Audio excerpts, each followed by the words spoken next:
Shalom kekasih Allah. Kembali kita berjumpa hari ini dalam pengajaran dengan tema firman Allah, membangun kualitas kekristenan yang sejati. Judul firman Tuhan hari ini adalah, wajibkah pengikut Yesus menyangkal diri? Apapun dalam hidup selalu punya harga. Sesuatu yang dianggap bernilai tinggi, harganya pun menjadi akan semakin tinggi. Banyak hal yang dianggap oleh manusia sebagai hal yang paling bernilai. Namun di atas semua yang dianggap bernilai tinggi, kepastian keselamatan adalah satu-satunya yang paling bernilai tinggi, bahkan tak terukur nilainya. Mengapa?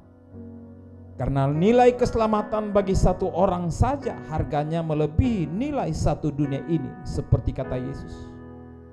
Apa gunanya seorang memperoleh seluruh dunia tetapi kehilangan nyawanya? Dan apakah yang dapat diberikannya sebagai ganti nyawanya? Artinya, nilai keselamatan nyawa Anda tidak bisa disetarakan dengan nilai seluruh dunia ini. Mustahil ada manusia yang mampu membelinya dengan apapun yang dimilikannya, bahkan yang mampu dicapainya. Hanya Yesus Kristus yang mampu membayarnya dengan darahnya yang tak bernoda dan tak bercacat. Firman Allah katakan dalam 1 Petrus 1:18, sebab kamu tahu bahwa kamu telah ditebus dari cara hidupmu yang sia-sia, yang kamu warisi dari nenek moyangmu itu, bukan dengan barang yang fana, bukan pula dengan perak atau emas, melainkan dengan darah yang mahal, yaitu darah Kristus, yang sama seperti darah anak domba yang tak bernoda dan tak bercacat. Yesus Kristus telah rela membayarnya tunai untuk Anda. Anda hanya menerima keselamatan itu dengan iman. Sebab kamu telah dibeli dan harganya telah lunas dibayar. Karena itu muliakanlah Allah dengan tubuhmu. 1 Korintus 6 ayat 20. Bapak Ibu Saudara, keselamatan memang diberikan gratis oleh Allah karena Yesus telah membayarnya melalui ketaatannya kepada seluruh hukum, bahkan menyelesaikannya dengan darahnya yang kudus di kayu salib. Namun untuk mengikuti Yesus, Anda harus membayarnya. Karena Anda pasti mampu, karena dimampukan oleh kuasa keselamatan yang sudah Anda terima dalam Kristus Yesus. Persoalannya adalah, apakah Anda bersedia mengikuti Yesus sesuai prosedur standar yang ditetapkan oleh Yesus sendiri? Banyak orang berpikir bahwa menjadi orang Kristen otomatis sama dengan mengikuti Yesus. Anda sebagai orang Kristen harus memahami bahwa mengikuti Yesus bukanlah sekedar ber-KTP dengan identitas agama Kristen, bukan sekedar rajin ke gereja atau melayani, atau bahkan bernama Kristen yang alkitabiah. Mengikuti Yesus, menjadi muridnya, atau menjadi carang dari pokok anggur yang benar, yaitu Kristus, adalah hal yang sama. Semuanya mempunyai makna dan maksud adanya hubungan keterikatan secara timbal balik yang erat dengan Yesus Kristus. Menjadi pengikut Yesus tanpa status hubungan yang jelas dengan Yesus akan menjadi masalah pada kemudian hari, karena pasti akan selalu berhadapan dengan sejumlah konsekuensi. Apabila Anda adalah pengikut Yesus sejati, Anda akan dimampukan. Namun jika Anda bukan pengikut Yesus sejati, pada akhirnya Anda akan menyangkali, kecewa, bahkan meninggalkan Yesus. Menjadi Kristen harus memahami kebenaran hakiki bagaimana menjadi pengikut Yesus, yaitu menyangkal diri, memikul salib setiap hari. Yesus berkata kepada mereka semua dalam Lukas 9 ayat 23, setiap orang yang mau mengikut aku, ia harus menyangkal dirinya, memikul salibnya setiap hari, dan mengikut aku. Setelah Anda diselamatkan melalui kelahiran baru, Anda tidak langsung dibawa ke sorga seperti halnya penjahat di sisi Yesus, langsung bersama-sama dengan Yesus dalam Firdaus. Tapi Anda dan saya masih tetap tinggal di bumi. Selama Anda tinggal di bumi, Anda harus hidup mengikuti Yesus. Itu adalah kewajiban Anda jika Anda telah mengalami kelahiran baru. Jika Anda telah diselamatkan, Anda tidak punya pilihan lain selain menjadi pengikut Yesus. Dan itulah sebabnya Anda disebut sebagai orang Kristen, artinya orang yang mengikuti Kristus. Namun jika Anda disebut Kristen tapi tidak mengikuti Yesus, itu berarti ada yang salah atau keliru dengan kekristenan Anda.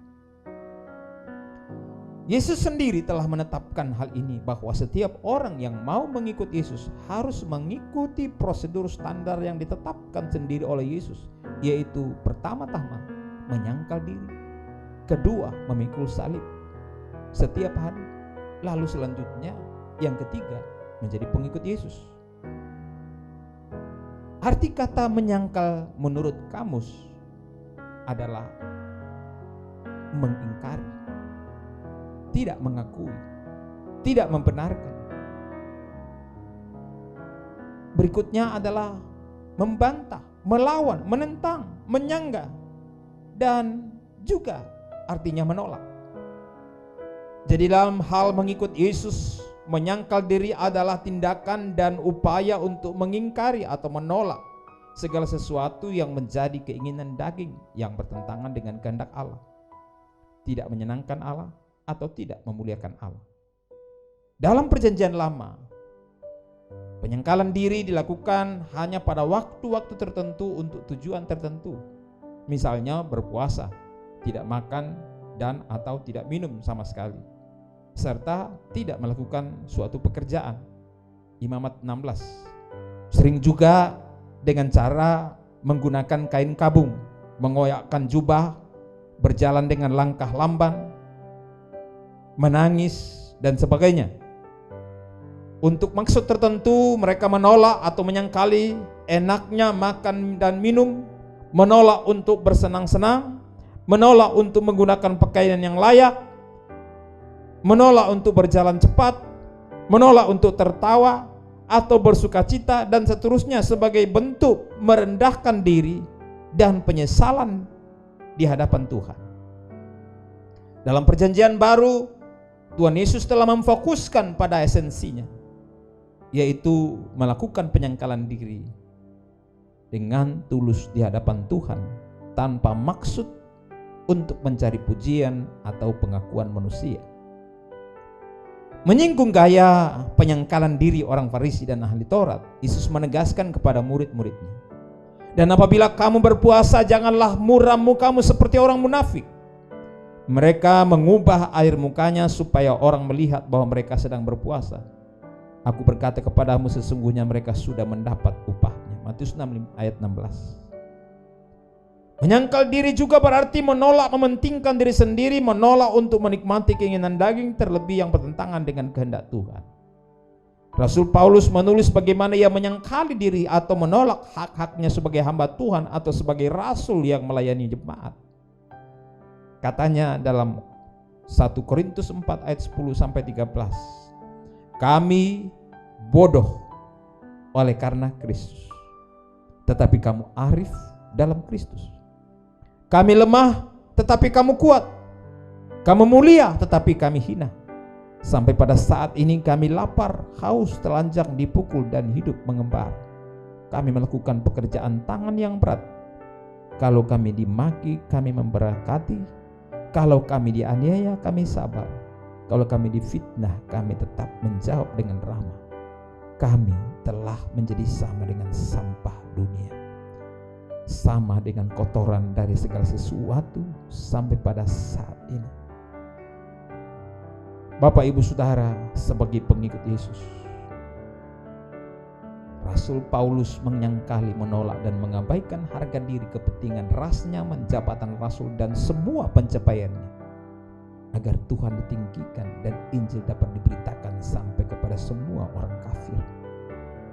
Bahkan ia rela menyebut dan memperlakukan diri sebagai sampah, sama dengan kotoran, karena dan demi Kristus Yesus.